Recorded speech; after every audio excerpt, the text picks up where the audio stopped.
السلام علیکم ورحمۃ اللہ وبرکاتہ۔ الحمد للہ رب العالمین والعاقبۃ للمتقین والصلاة والسلام علی رسولہ النبی الکریم محمد وعلی آلہ وصحبہ اجمعین، واشہد ان لا الہ الا اللہ وحدہ لا شریک لہ واشہد ان محمدا عبدہ ورسولہ، اما بعد۔ برادران اسلام، اسلامی بھائیوں، نوجوان ساتھیوں، عزیز بچوں، سیرت النبی صلی اللہ علیہ وسلم کے درخشاں پہلو، اس سلسلے کی یہ 15ویں کڑی ہے۔ ہم اور آپ نے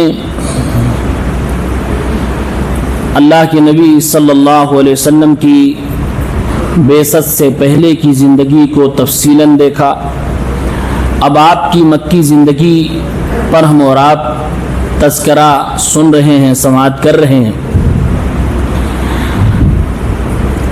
اللہ کے نبی صلی اللہ علیہ وسلم جب بغیر کسی خوف کے اپنی دعوت کو مکہ اور قبائل پر پیش کر رہے تھے، اور لوگ آپ کی محنتوں سے، آپ کے صحابہ کی محنتوں سے دین اسلام قبول کرتے جا رہے تھے، قریش کے لوگوں کو یہی چیز برداشت نہیں تھی۔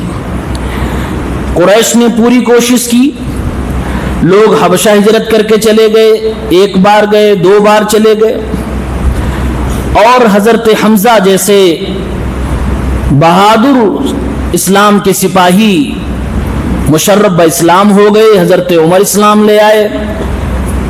ان باتوں سے انہیں اور تکلیف ہو گئی، چنانچہ ان لوگوں نے اسلامی دعوت کو روکنے کے لیے ہمہ جہت ہو کر ایک کوشش کی کہ اب محمد کو قتل کیے بغیر کوئی چارہ نہیں ہے، لیکن قتل اٹیک کر کے نہیں کریں گے، قتل ابو طالب سے ان کو چھین کر پھر ماریں گے،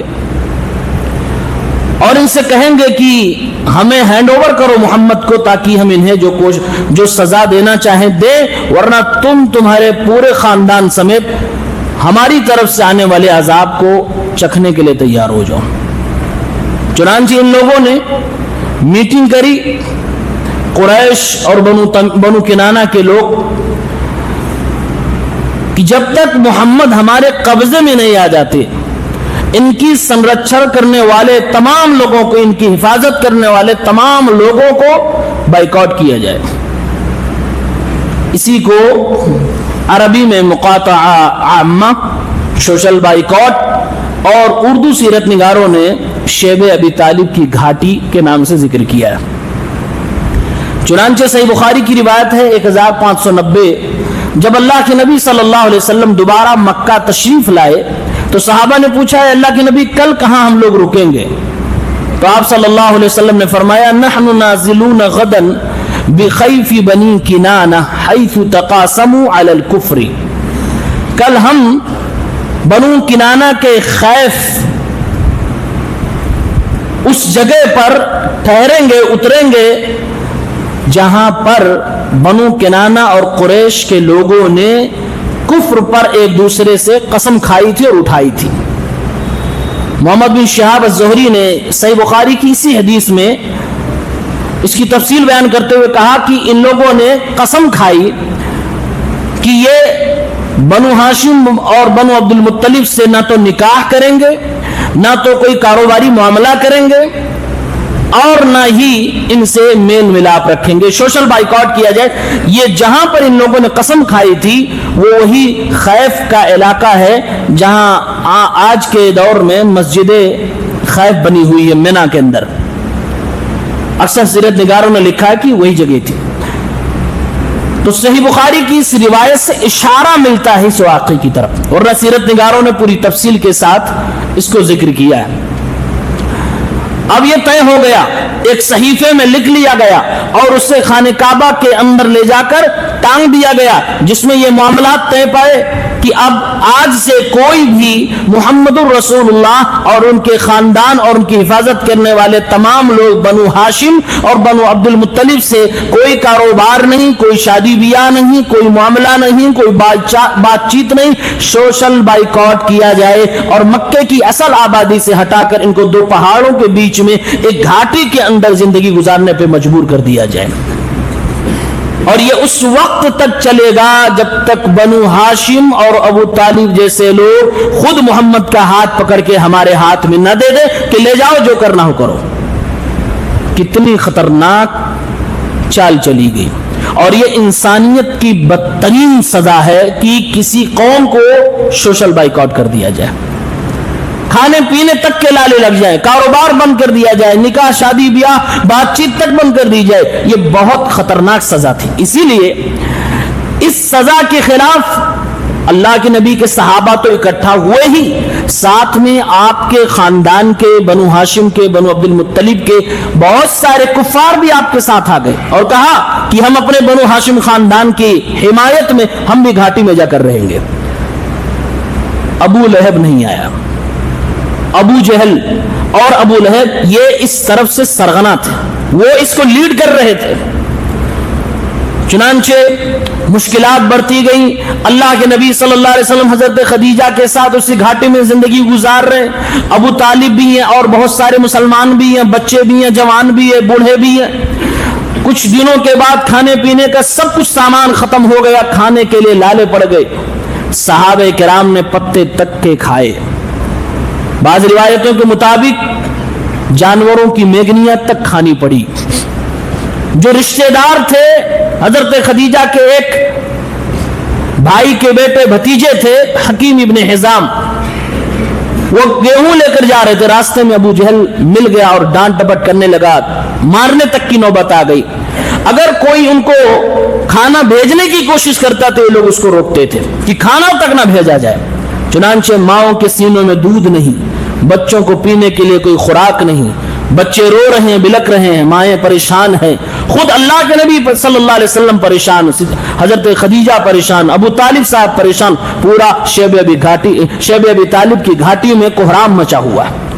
اور یہ مسلسل 3 سال تک چلتا رہا، 1-2 مہینے کی بات نہیں تھی، یہ مسلسل 3 سال تک چلتا رہا، یہاں تک کہ اللہ رب العالمین نے کافروں ہی میں سے جن کی رشتہ داریاں بنو ہاشم بنو عبد المطلب سے تھی، رشتہ داری کی محبت کو جگایا، اور یہی کافر جو اس ظلم کی دستاویز کے خلاف تھے، جو اس سوشل بائیکاٹ کے خلاف تھے، اس خطرناک سزا کے مخالفت کرتے تھے، ان لوگوں نے آپس میں میٹنگ کری کہ محمد اور محمد کے ساتھیوں کو اتنی خطرناک سزا نہ دی جائے، اس کو ختم کیا جائے۔ چنانچہ ہشام ابن عمرو، زہیر ابن ابی امیہ، مطعم ابن عدی، زمع ابن اسود، ابو البختری، یہ 6-7 لوگ مل کے آپس میں طے کرتے ہیں، جس میں ابو جہل کو شامل نہیں کرتے، کیونکہ سب سے سخت یہی تھا، اور اس سے ہٹ کے لوگوں نے فیصلہ کیا اور ابو جہل کو فیصلے سے ہٹایا، اور اگلے دن کہا کہ یہ خانہ کعبہ سے صحیفہ نکال دیا جائے، چنانچہ اس سوشل بائیکاٹ کو ختم کیا جائے۔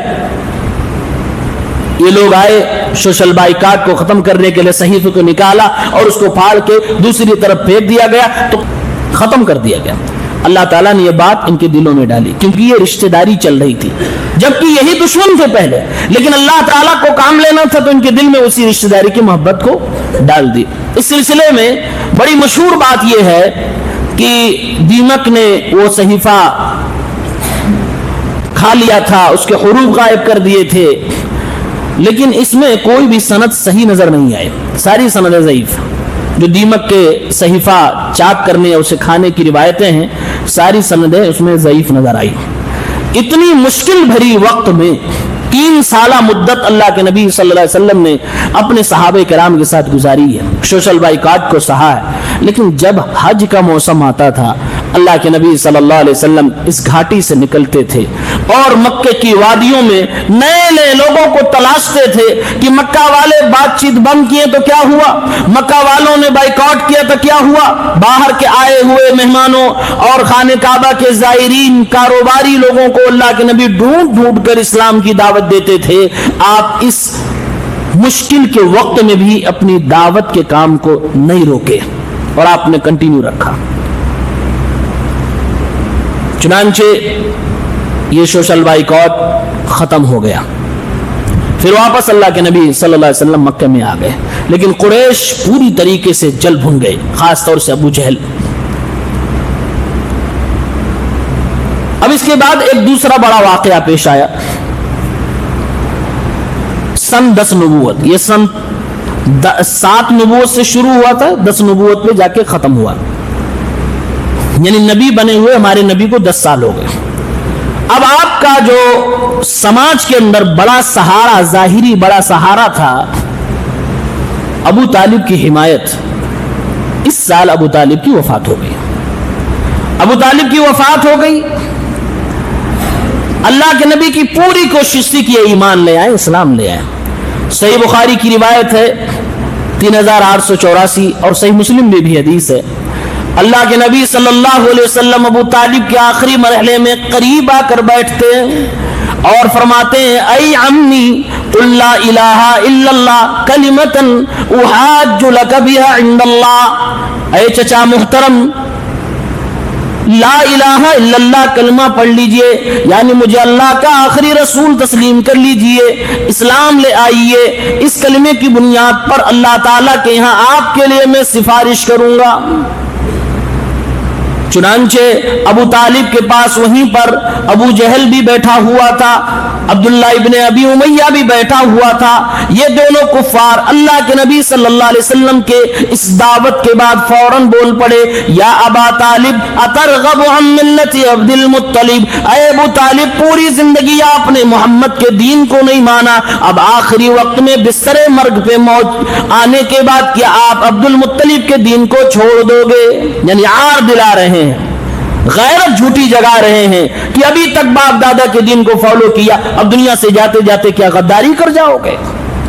صحیح بخاری کے الفاظ ہیں، فَلَمْ يَزَالَا يُكَلِّمَانِهِ، یہ کنٹینیو لگاتار یہی بات دہراتے رہے اور ابو طالب کو بولنے کا موقع نہیں دیا، حتی قال آخر شیء کلمہم بہ علی ملت عبد المطلب، یہاں تک کہ آخری جملہ جو ابو طالب نے اپنی زبان سے ادا کیا وہ یہی کہا، علی ملت عبد المطلب، میں اپنے باپ داداؤں کے دین پہ دنیا سے جا رہا ہوں۔ اسلام نہیں قبول کیا، اسلام نہیں قبول کیا۔ اللہ کے نبی کی خواہش تھی کہ آپ اسلام لے آئے، لیکن اللہ تعالیٰ جس کی تقدیر میں، جس کے حصے میں اسلام کی نعمت نہیں رکھی، نبی بھی چاہیں تو وہ اسلام نہیں لا سکتا۔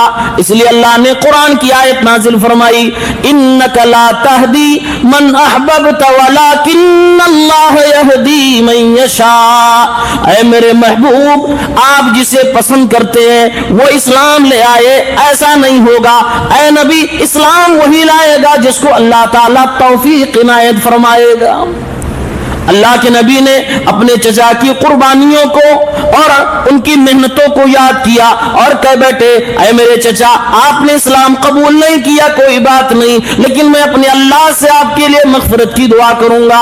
اللہ تعالیٰ نے قرآن کریم کی آیت نازل فرما دی، ما کان للنبی والذین آمنوا ان یستغفروا للمشرکین ولو کانوا اولی قربا، کسی نبی کو اجازت نہیں کی کسی مشرک کے لیے دعائے مغفرت کرے چاہے قریبی کیوں نہ ہو، منع کر دیا گیا۔ چنانچہ یہ صحیح بخاری کی روایت بتلا رہی ہے کہ ابو طالب کا انتقال کفر پہ ہوا۔ اللہ کے نبی کے سگے چچا عباس ابو طالب کے بھائی اللہ کے نبی کے پاس آتے ہیں اور کہتے ہیں، هل نفعت ابا طالب بشیء، آپ کا اتنا ساتھ انہوں نے دیا، کیا آپ کچھ ان کے لیے نفع بخش ہو سکتے ہیں؟ کیا ان کو کچھ اس کا فائدہ ملے گا؟ اللہ کے نبی صلی اللہ علیہ وسلم نے فرمایا، هو فی زحزاح من نار، وہ جہنم کے اندر ایڑیوں تک ہلکی آگ میں ہوں گے. وَلَوْلَا أَنَا لَكَانَ فِي الدَّرَكِ الْأَسْفَلِ مِنَ النَّارِ, اور اگر میری شفاعت نہ ہوتی تو یہ جہنم کی اتھاہ گہرائیوں میں ہوتے جیسے بقیہ کفار ہوں گے. یعنی وہ مدد جو انہوں نے میرے لیے غصے اٹھائے, جو میری حفاظت کرنے کی کوشش کی, جو انہوں نے میرے لیے بہت محنتیں کی, محبتیں لٹائیں, لیکن ایمان جیسی نعمت سے محروم رہ گئے, تو ان محبتوں اور محنتوں اور کوششوں کے بدلے میں بس اتنا ہوا ہے کہ وہ جہنم میں ایڑیوں تک رہیں گے اور وہ جلتے رہیں گے. اگر یہ سب نہ کیا ہوتا اور میری شفاعت نہ ہوئی ہوتی جو تھوڑے دنوں کے لیے ہوئی, تو یہ جہنم کی اتھاہ گہرائیوں میں ہوتی. اس سے ایک نتیجہ ملا, ایمان کے بغیر اگر کوئی پوری زندگی جھونک دے کسی دائی کے سپورٹ میں, جہنم سے نہیں بچ سکتا, وہ جہنم سے نہیں بچ سکتا. جہنم سے بچانے کے لیے کلمہ توحید ضروری ہے, ایمان ضروری ہے, اسلام ضروری ہے. تو یہ بھی صحیح بخاری کی روایت ہے.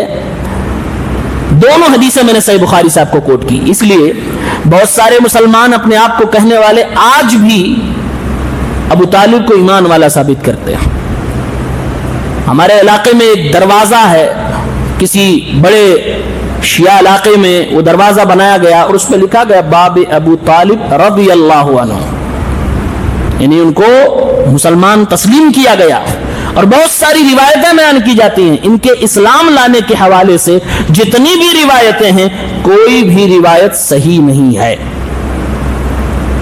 بلکہ علامہ ابن حجر نے الاصابہ کے اندر اور فتح الباری کے اندر سخت رد کیا ان لوگوں پر جو ان کو مسلمان ثابت کرنے کی کوشش کرتے ہیں اور صحیح بخاری کی ان روایتوں کو جھٹلاتے ہیں.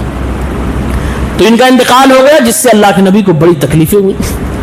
ان کے کچھ ہی دن کے بعد, کچھ لوگوں نے کہا ٹھیک 3 دن کے بعد, کچھ نے کہا ٹھیک 2 مہینے کے بعد, کچھ نے کہا نہیں 1 مہینہ 5 دن کے بعد آپ کی بیوی خدیجۃ الکبریٰ کا بھی انتقال ہو گیا.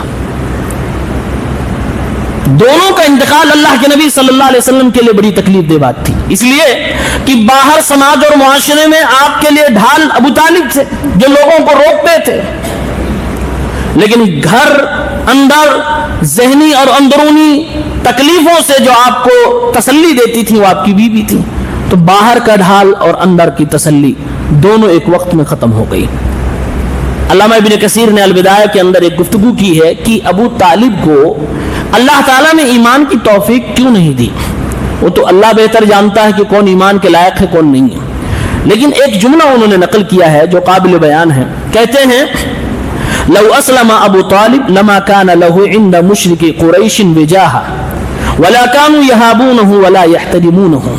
اگر ابو طالب اسلام لے آتے تو قریش اور مکہ کے مشرکین جو ان کی ڈر کی وجہ سے محمد الرسول اللہ تک پہنچ نہیں پاتے, ان کی ویلو ان کی نگاہ میں کم ہو جاتی اور باقی مسلمانوں کی طرح وہ ان کو بھی مارتے, ان کو بھی ٹارچر کرتے.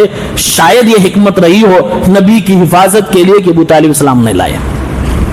اور ان کے احترام میں آخری دم تک قریش اور مشرکین تھے اور ان سے ڈرتے تھے, اللہ کے نبی تک اس لیے پہنچ نہیں پائے. وہ اللہ بہتر جانتا ہے کہ اور کیا حکمتیں رہی ہوں, لیکن جو بعد کی تاریخ سے ظاہر ہوتا ہے, ابن کثیر رحمہ اللہ نے یہ چیز بیان کی. آپ کی بیوی حضرت خدیجہ رضی اللہ تعالی عنہا کا بھی انتقال ہو گیا. اللہ کے نبی صلی اللہ علیہ وسلم غمزدہ رہنے لگے. بعض اخباریون نے, سیرت نگاروں نے, بلکہ اکثر نے اس کو عام الحزن کہا, غموں کا سال, جبکہ علامہ البانی رحمۃ اللہ علیہ نے اس نام سے اپنی رضامندی کا اظہار نہیں کیا اور بولے اللہ کے نبی سے کہیں بھی کسی بھی روایت میں ثابت نہیں کہ آپ نے اس کو غموں کا سال کہا ہو. آپ نے یہ نہیں کہا, یہ بعد کے لوگوں نے, مورخین نے, سیرت نگاروں نے, اخبارین نے, ان لوگوں نے یہ نام دے دیا ہے. ہاں اللہ کے نبی کو تکلیف ہوئی, اس میں کوئی دو رائے نہیں, لیکن پورا سال غم کا سال بنا دیا, آپ نے نام رکھ دیا, ایسا نہیں ہے. یہ کہیں نہ کہیں اشارہ دیا جا رہا ہے کہ آپ نے ماتم منایا, پورا سال ماتم منایا, غم منایا, ایسا نہیں ہے. لہٰذا یہ نام صحیح نہیں ہے کہ سن کو, سن 10 نبوت کو عام الحزن, غموں کا سال کہا جائے. اب یہ 2 مصیبتیں آپ کے اوپر تابڑ توڑ آئی. آپ کو تکلیفیں ہوئی. مکے والے ابو طالب کے جانے کے بعد اللہ کے نبی صلی اللہ علیہ وسلم پر اور طاقت کے ساتھ حملہ آور ہوئے, آپ کو اور پریشان کرنے لگے. بعض روایت جو ابن اسحاق نے سیرت میں ذکر کیا ہے, مرسل روایت ہے, اس میں یہ کہ ان کی وفات کے بعد ڈائریکٹ آپ کے چہرے پر, آپ کے گھر میں گھس کے مٹی پھینکنے لگے لوگ, آپ کے منہ پہ مٹی پھینکے. آپ کی ایک بیٹی آپ کے منہ سے مٹی ہٹاتے ہوئے, روتے ہوئے مٹی ہٹا رہی ہیں. اللہ کے نبی نے فرمایا یا بنی لا تبکی, اے میری بیٹی رویا نہ کرو. ابو طالب چلے گئے تو کیا ہوا؟ تیرا رب تیرے ابو کی حفاظت فرمائے گا, تیرا رب ہمیشہ تیرے ابو کی حفاظت کرتا رہا ہے اور حفاظت کرے گا. بہرحال مکہ کے لوگوں نے بجائے یہ کہ مانے, تابڑتوڑ حملے شروع کر دیے. اللہ کے نبی صلی اللہ علیہ وسلم نے سوچا کہ اب مکہ سے باہر نکل کر اپنی دعوت کو اور دور تک پہنچایا جائے, ہو سکتا ہے وہاں کے لوگ قبول کر لیں. چنانچہ مکہ سے 70-80 کلومیٹر کی دوری پر ایک شہر ہے طائف. اس زمانے میں مکہ اور مکہ کے بعد بڑا جو شہر تھا وہ طائف تھا, جو ورلڈ وائڈ فیمس تھا, خصوصاً عرب دنیا میں فیمس تھا. اللہ کے نبی صلی اللہ علیہ وسلم اس امید سے کہ چلیں طائف کے بڑے بڑے سردار ثقیف کے لوگوں سے ملیں گے اور ان کو دعوت اسلام دیں گے, ہو سکتا ہے قبول کر لیں, اور اگر قبول نہ بھی کریں تو ہو سکتا ہے میری ہیلپ کریں, اور یہ قبیلے قریش میرے دشمنوں سے وہ لوگ میری سرکشا کرنے کا کام کریں, سپورٹ میں آ جائیں. یہ امید لے کر اللہ کے نبی صلی اللہ علیہ وسلم طائف تشریف لے گئے. لیکن ان امیدوں میں سے کوئی بھی امید پوری نہیں ہوئی. نہ تو انہوں نے اسلام قبول کیا, اور نہ ہی مدد کی, اور نہ ہی آپ کے سپورٹر بنے کہ مکہ کے لوگوں سے آپ کی حفاظت کر سکیں. علامہ ابن حجر نے الاصابہ کے اندر لکھا کہ اللہ کے نبی صلی اللہ علیہ وسلم طائف تشریف لے گئے, ثقیف کے سرداروں سے ابنائے عمرو بن عمیر سے ملے, عبد اللیل سے ملے, مسعود سے ملے, حبیب سے ملے, تینوں بڑے سرداروں سے ملے. آپ نے اسلام کی دعوت دی. ان لوگوں نے اللہ کے نبی کے سامنے ایک ہی لمحے میں آپ کی اسلام کی دعوت کو ٹھکرا دیا, ماننے سے انکار کر دیا. اللہ کے نبی صلی اللہ علیہ وسلم کی بات نہیں مانی. پیارے پیغمبر نے ایک ریکویسٹ کی, اے طائف کے سرداروں, تم نے میری بات نہیں مانی, اسلام نہیں قبول کیا, یہ تمہاری اپنی مرضی ہے, لیکن ہاں ایک گزارش ہے, یہ بات تم طائف کے لوگوں میں نہ بتانا, لوگوں سے نہ بتانا کہ محمد نے ہمیں دعوت دی, ہم نے انکار کر دیا, کیونکہ میں یہاں پر اور دعوت کا کام کرنا چاہتا ہوں تاکہ دوسرے لوگ تمہاری وجہ سے انکار نہ کریں. اب یہ میری ایک گزارش ہے. ان لوگوں نے اوباشوں اور بدماشوں کو لگایا. طائف شہر کے نوجوان لڑکوں کو, اوباش اور بدماشوں کو, اپنے غلاموں کو لگا دیا. اور راستے کے دونوں طرف پتھر لے کر کھڑے ہو جاتے. اللہ کے نبی ایک قدم اٹھاتے دوسرا نہیں رکھتے کہ ایک پتھر پڑ جاتا. پیارے نبی کو مارا جانے لگا, اتنا مارا گیا کہ آپ صلی اللہ علیہ وسلم کے بدن سے بھی خون گرنے لگا.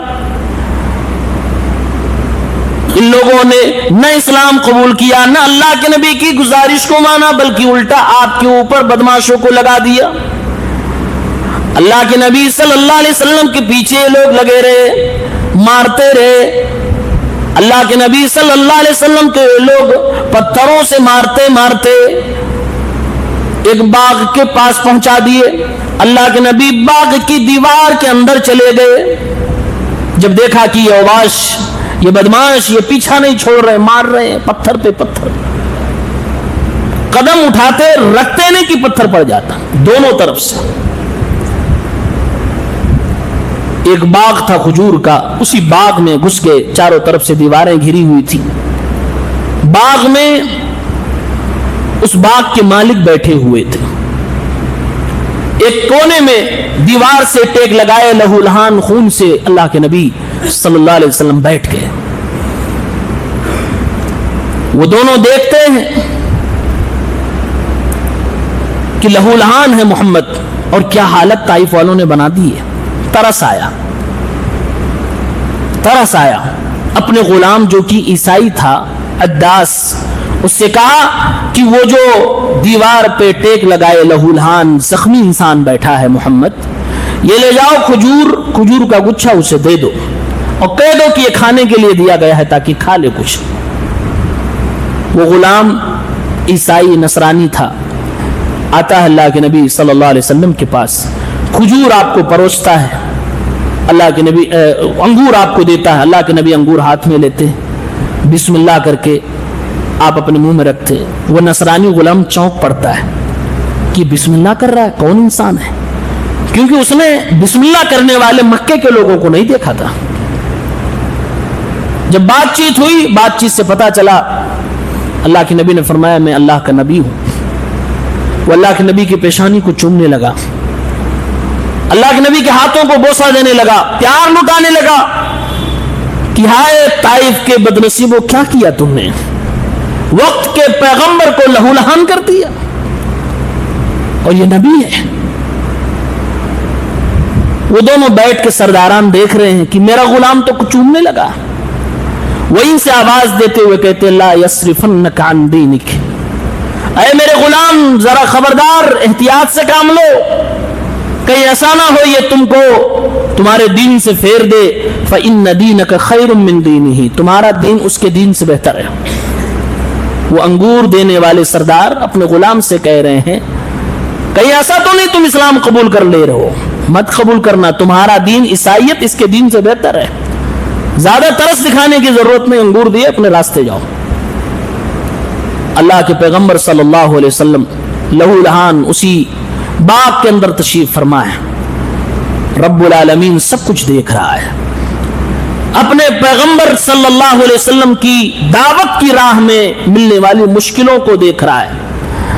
آسمان کے فرشتوں کے سردار کو جبرائیل کو حکم دیا جاتا کہ آپ جائیں ابھی محمد رسول اللہ کے پاس، اور ہاں اکیلے نہیں، پہاڑوں کے فرشتوں کو بھی ساتھ لے جائیں۔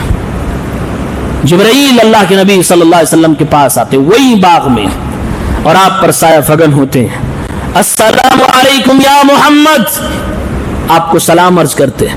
یہ فرشتے پہاڑوں کے میرے ساتھ، وہ بھی سلام عرض کرتے ہیں۔ اللہ کے نبی کو تسلی دی جاتی ہے، اور تسلی پہلی یہیں سے شروع ہوتی ہے۔ یہ مشکلیں ہمارے نبی صلی اللہ علیہ وسلم نے جھیلی ہیں۔ بعض روایتوں میں ذکر ہے کہ اسی باغ میں اللہ کے نبی نے ہاتھ اٹھا کر اللہ سے دعا کی تھی، اللہم الیک اشکو ضعف قوتی وقلت حیلتی وہوانی علی الناس یا ارحم الراحمین وانت رب المستضعفین وانت ربی الی من تکلونی یا رب العالمین۔ دعا کا معنی یہ کہ اے اللہ رب العالمین، میں اپنی کمزوری کا تجھ سے شکایت کر رہا ہوں، اے اللہ میرے پاس زیادہ وسائل نہیں، میں اپنی بے سر و سامانی کا تجھ سے شکایت کر رہا ہوں۔ لوگوں نے مجھے جو طائف کے رستوں پہ گلیوں میں ذلیل کیا ہے، اے اللہ اس کی شکایت کر رہا ہوں۔ اے اللہ دنیا کے تمام کمزوروں کا تو رب ہے، تو میرا بھی رب ہے، تو ہی تو میرا ہے، الی من تکلونی یا رب العالمین، اے میرے رب تو نے یہ کن لوگوں کے حوالے مجھے کر دیا ہے؟ اے اللہ یہ سب کچھ پریشانیاں برداشت ہیں اگر تو مجھ سے راضی ہے، اگر تو غصہ ہے تو رب العالمین پھر مجھے فکر کی بات ہے، تو اپنی ناراضگی اور غضب کو مجھ سے دور فرما لے۔